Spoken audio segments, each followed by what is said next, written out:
So I wanted to start off by saying that this light was provided by the Gratis Group. This is just a quick unboxing and brief overview. Here we have the Impact Cruiser Indoor or Outdoor TTL and High-Speed Sync Mono Light. Here's the Canon wireless controller. It offers TTL and high-speed sync. Here's the Sony version. It also offers TTL. So according to the manual, high-speed sync is currently not available for the Sony controller. These are updatable via USB port, so I'm assuming that the particular controller that I have must be an updated version, as high-speed sync does in fact work on mine. One thing that I really like about the Impact Cruiser controller is that they're very simple to use and understand. It's not 100% necessary to look through the manual if you use one of these type of controllers before. So they take two AAA batteries, you have a sync port on the side, and you have a USB updatable firmware port. You also have the power button on the other side. So it actually includes a USB cord in case you need to update the firmware in the future. Now let's take a look at the Cruiser light itself. It has a lot of features packed into this light. 500 watts of power, TTL and high-speed sync. It offers wireless TTL, optical slave and direct sync options. It currently works with Canon, Nikon, and Sony. Has a built-in 2.4 GHz receiver and runs on AC or battery power, so this is portable. On battery power, you can get approximately 350 full power flashes. The removable battery is replaceable and only takes about 3 hours to fully charge. So let's take a look inside the packaging. The first small box here is the charging brick for the replaceable battery. Here's the rechargeable battery itself. Here's the port where you plug in to charge it, and there's a button here that you can push as a power indicator to see how much charge you have left. Here's the cable that you plug into the power brick, as I'll show you in a moment, that you plug into the strobe if you want to shoot indoors. Here's the included manual and warranty information. This power brick is pretty solid. That's not an actual issue though, because the cords that come with the system are pretty long. Some of my existing lights come with the power brick as well, but the cords are not even long enough to have the power brick lay on the floor. Here's the included sync cable. Here's the other part of the charging brick for the portable battery. This light also comes with a reflector with an S mount. This allows me to use all of my existing modifiers. Let's take a closer look at the light. It comes with a cover that's easily removable with a sliding switch on the side. It also includes a frosted glass dome. I found that this helps a lot with hot spots. It has a 10 watt modeling LED and a replaceable flash tube that illuminates for easy viewing. It also has a handle, which is a must when adjusting your lights, especially with heavy modifiers attached. Now I know it sounds like some of these things I'm pointing out did not sound like features, but I actually have some existing lights at the same price point that are missing these basic additions. The battery easily slides in and snaps into place. To be safe, confirm this by checking the release switches.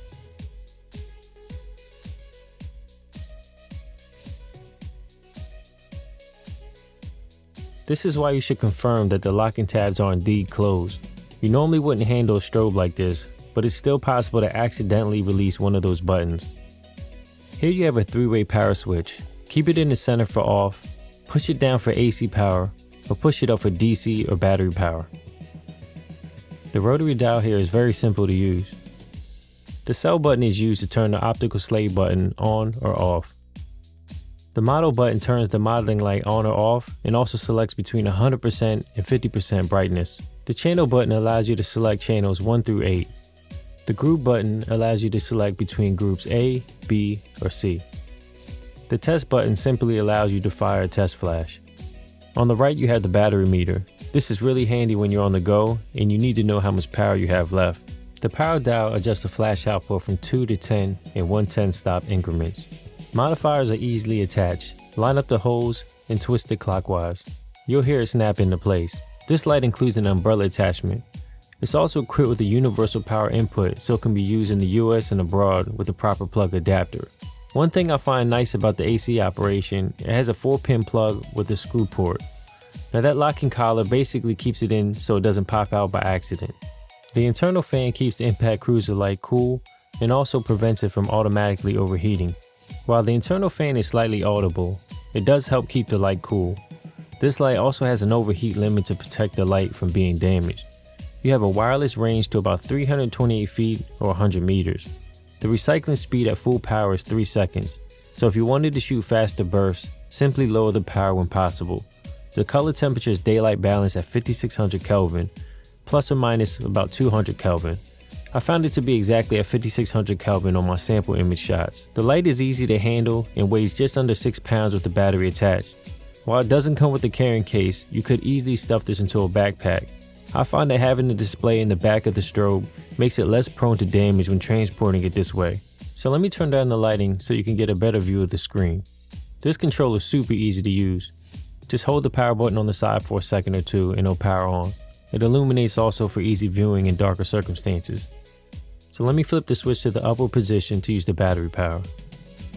Now, one thing that's nice about the controller itself, you have A, B, and C group buttons. They're individual instead of hitting one button to toggle through. So once you sync the controller to the light by matching the group and the channel, you'll see that you can toggle through the options from the controller while the light follows. Here you can toggle through first curtain, second curtain, or high-speed sync options. Hitting the star-shaped button on the controller toggles the modeling light off, 100% or 50%. Simply press the test button to shoot a test shot. The plus or minus buttons adjust the power up or down. Keep in mind that when high-speed sync is activated on the wireless remote, the power ranges from 8 to 10. So I've been meaning to take this light out for quite some time, but the weather where I live has been nothing but rain. I did some indoor shoots with it, but one of its main selling points is that it's portable. It was a super hot and humid day, and my portable dry case really came in handy. If you're interested, I'll plug the overview video at the end of this video. See, I typically shoot Canon, but I'm always a little more nervous when carrying around my Sony gear, especially in really hot temperatures. I know others may disagree, but that's just my take on things based on my experiences. Now for me, TTL will be great when using it indoors. I know some of you use this feature outdoors, but I'm usually manual outside, so this is what I basically did in this example. Now 500 watts is enough to use this light outdoors on a sunny day in most situations, and the battery easily lasted long enough for these few example test shots I did.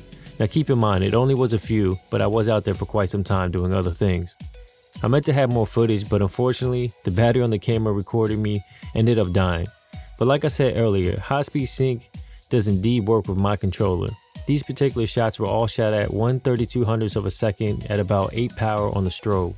There's a few other options out there that are similar, but this includes TTL and the indoor power brick options. So overall, I think this light is great. I pretty much can wrap it up as a portable quality light solution. Maybe sometime in the near future, I'll take you behind the scenes on a real shoot of mine. When I'm on a paid assignment, I'm focused on the task at hand and I'd rather not be distracted.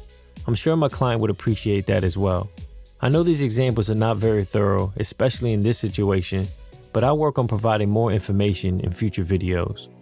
Overall, I hope this video at least provided enough information for you to consider it as one of your potential options for portable lighting. You can find this light and other Impact products exclusively at B&H Photo. I'll put links in the description below. If this was helpful at all, please hit like and subscribe, and make sure you hit that notification icon to get future updates on future videos, or visit www.howtoandreviews.com. Till next time.